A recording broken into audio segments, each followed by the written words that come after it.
2009 সাল থেকে চলতি বছরের জুন মাস পর্যন্ত বাংলাদেশে 709 জন গুমের শিকার হয়েছে।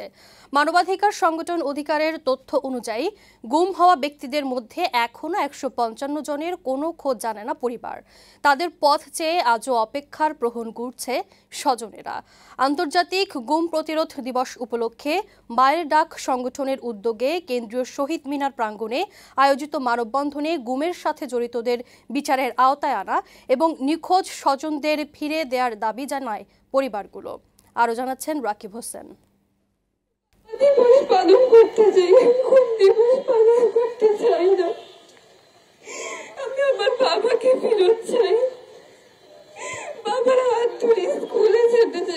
এভাবেই কান্নাজড়িত কণ্ঠে বাবা পারভেজ হোসেনকে ফিরে পাওয়ার আকুতি ছোট্ট শিশু আদিবার।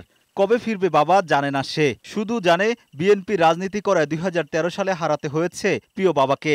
বাবার নিখোঁজ 12 বছর ধরে আমরা এখন পর্যন্ত আমার বাবার কোনো খোঁজ পাইনি। শুধু আদিবা নয়, তার মতো এমন শত শত স্বজন এখন অপেক্ষার প্রহর গুনছে প্রিয়জনকে ফিরে পাওয়ার। এমন অবস্থায় গুম হয়ে যাওয়া ব্যক্তিদের স্মরণে এবারও পালিত হয়েছে আন্তর্জাতিক গুম প্রতিরোধ দিবস।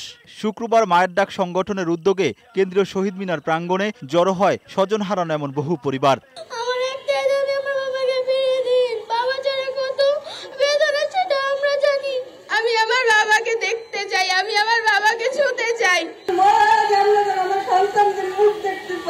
দিনের পর দিন রাতের পর রাত তারা ঘুমিয়ে আছে।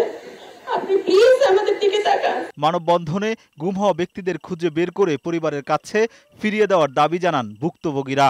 গুমের সঙ্গে রাষ্ট্রীয় বাহিনী সহ শেখ হাসিনা সরকারের মদত ছিল উল্লেখ করে জড়িতদের বিচারের দাবি জানান তারা। ফ্যাসিস্ট সরকারের পতন হয়েছে, কিন্তু তিনি দিল্লিতে বসে বাংলাদেশের মধ্যে চক্রান্ত করছেন। তাকে ধরে আনতে হবে, তাকে বিচারের সম্মুখীন করতে হবে। যে অফিসাররা তাদের আটকে রেখেছিল তাদের একজনকেও কি গ্রেফতার করা হয়েছে? এই হাত তাদের ভেঙে দিতে হবে। এই ধরনের ঘটনা যেন আর না ঘটতে পারে তার জন্য যেমন সজাগ থাকবো, তার সাথে সাথে আমি যে কথাগুলো বললাম একটা মানবিক রাষ্ট্র গড়বার জন্য আমরা সবাই মিলে চেষ্টা করতে থাকি। মানবাধিকার সংস্থা অধিকারের তথ্য অনুযায়ী 2009 সাল থেকে চলতি বছরের জুন মাস পর্যন্ত বাংলাদেশে গুমের শিকার হয় 709 জন। গুম হওয়া ব্যক্তিদের মধ্যে এখনো 155 জনের কোনো খোঁজ জানে না পরিবার। অধিকারের দাবি, চলতি বছরের আগস্ট মাসেও কয়েকজন শিক্ষার্থী গুম হওয়ার তথ্য পেয়েছে তারা। 709 জন ব্যক্তি তথ্য ছাড়াও আরো আমাদের হাতে আরো 50 জন ব্যক্তির তথ্য আছে, যেটা আমরা এখন পর্যন্ত ভেরিফাই করতে পারিনি। তাছাড়া অগাস্টের 5 তারিখ, জুলাই মাস থেকে অগাস্ট মাস পর্যন্ত আরো অনেক ছাত্র জনতা গুম হয়েছে বলে আমরা জেনেছি।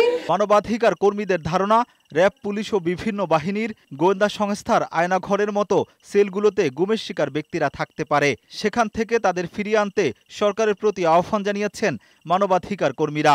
যেই প্রতিষ্ঠানগুলো গুমের সাথে জড়িত, যারা ঘটনাগুলো ঘটিয়েছে, অবশ্যই তাদের তথ্য আমাদের জানতে হবে। কিন্তু যাদের ক্ষমতা ছিল এই ব্যাপারে কোনো প্রতিকার দেওয়া, সত্য উদ্ঘাটন না করতে পারলেও সেই ব্যাপারে অন্তত একটু এগিয়ে যেতে পারত, দরজাগুলো খুলে দিতে পারত, তারা কেন এটা করেনি এই বিষয়গুলো আমাদের জানার দরকার। রাকিব হোসেন, বৈশাখী সংবাদ, ঢাকা।